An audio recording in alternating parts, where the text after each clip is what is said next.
Go. I, Braden Henniger, voluntarily give Maryville University permission to record my image and or voice, and grant Maryville University all rights to use this recording in any medium for educational or other purposes that support the mission of the university. I understand that the following information will be gathered by a Maryville University student as part of a course assigned.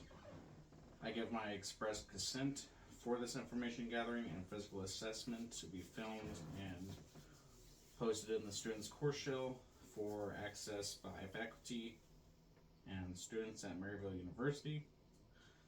I further acknowledge that since the recording is for educational purposes only, and the information is not meant to be diagnostic, therefore Maryville University, the faculty, staff, and students are not considered liable. The recording will be deleted by the student and any of their devices as soon as it's been reviewed and graded by the instructor. So I'm Calvin Henniger. I am doing a respiratory and cardiovascular assessment. I'm a Maryville P&P student. I'm using my son Brandon. He's 26 years old. So when I enter the room, I would first inspect Brandon for respiratory rate, work of breathing, and use of axillary muscles. His rate appears normal. I note no increased work of breathing. So I would continue on and I would palpate. So in palpating, I'm not feeling any crepitus or lumps, masses, anything hurt. No. Okay. And then I would move to the back and palpate the back as well. Again, noting no crepitus, masses, or lumps. So then, next, I would move to palpation. Noting, I expect notes of resonance throughout the lung fields and avoiding bony prominences.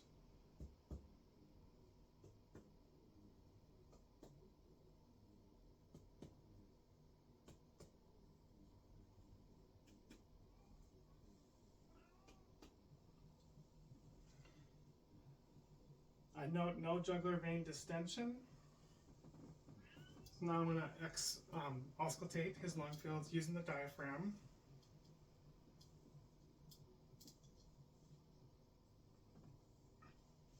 And just breathe normally.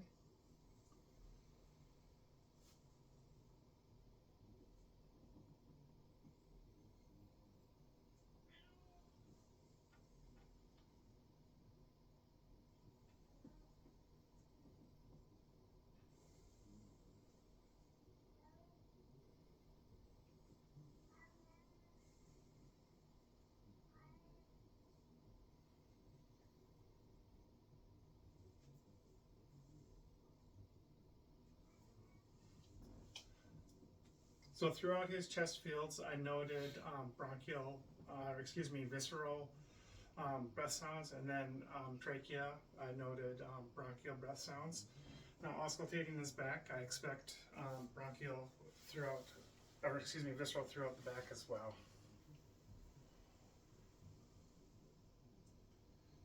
And take next deep breath.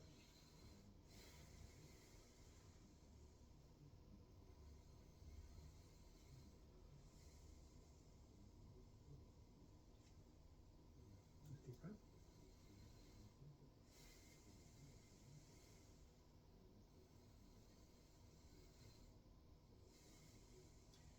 Say 99. Say 99. 99. 99. 99. 99. 99. 99. 99. And say E. E. E. E. Again. E. Again. E. And again. E. Okay, so with 99, I heard it muffled, where if it were clear, it'd be a sign of possible consolidation. And then E, it didn't conform, it didn't transform to like the consonant of A, which also says that there's no consolidation.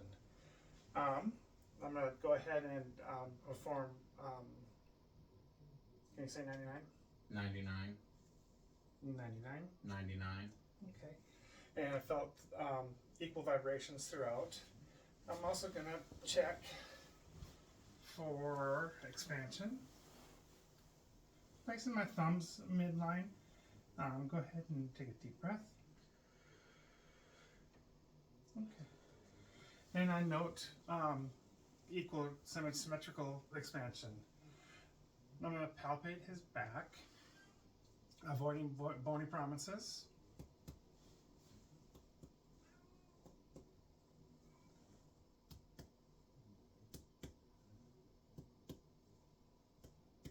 So take a deep breath in and hold it.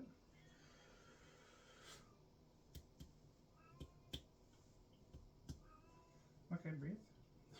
So now I'm going to just check diaphragmatic excursion. Now just go ahead and breathe normally and then exhale completely and hold it.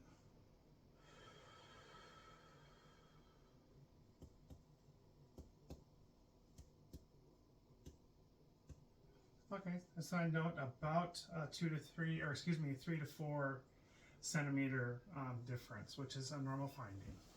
And I would do that bilaterally. I'm going to check fremitus on the front as well. You say 99? 99.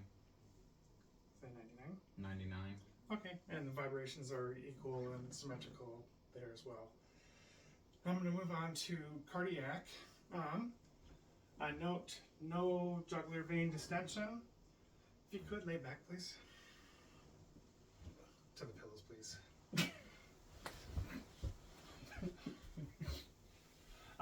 No jugular vein distension.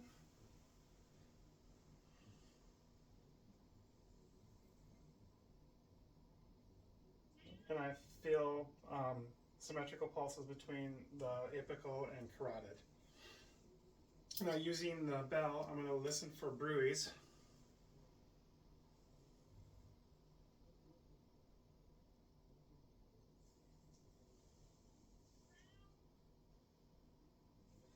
No bruits are noted. Now listen to heart sounds, starting in the second intercostal space, right sternal border, which is the aortic valve.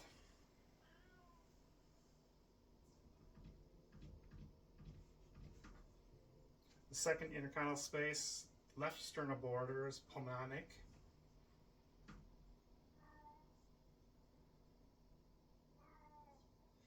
Third space, left sternal border, is Erb's point.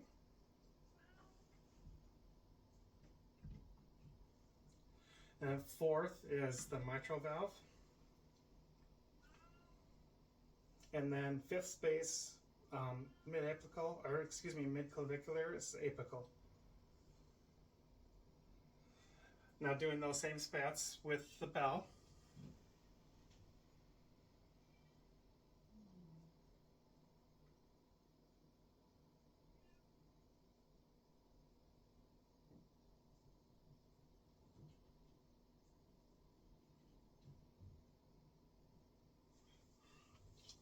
Okay, I didn't note any adventitious heart sounds through either the lung assessment or cardiac. I'm going to check carotid pulses. I'm just doing one at a time.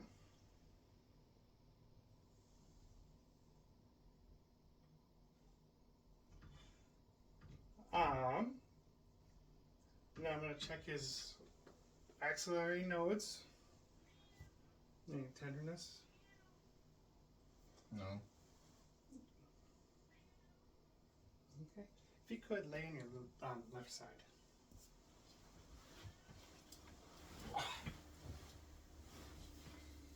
Looking for mitral valve stenosis.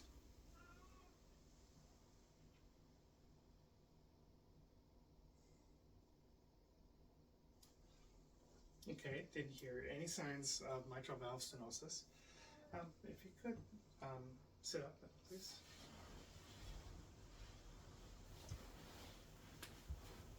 You can kind of go sideways so they can see this part. And then lean forward.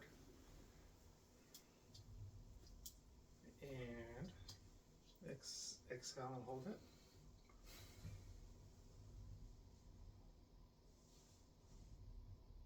Okay.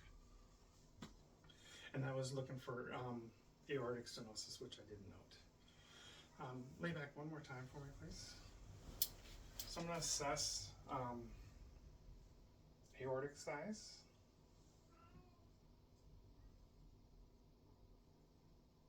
It's about 2 centimeters, which is a normal finding. Now checking pulses, I'll do bilaterally. So I'm starting with brachial.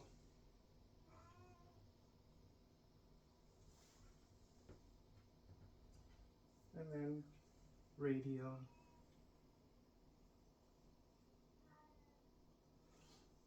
I would check the inguinal nodes and femoral pulses, but that's hard to do with clothing.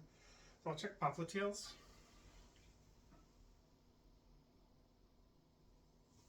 Post-tibial. And then pedal. And I also, while assessing, note color and temperature and hair distribution of his legs, which his legs are warm and at proper hair distribution. So this completes my assessment. Thank you for your time.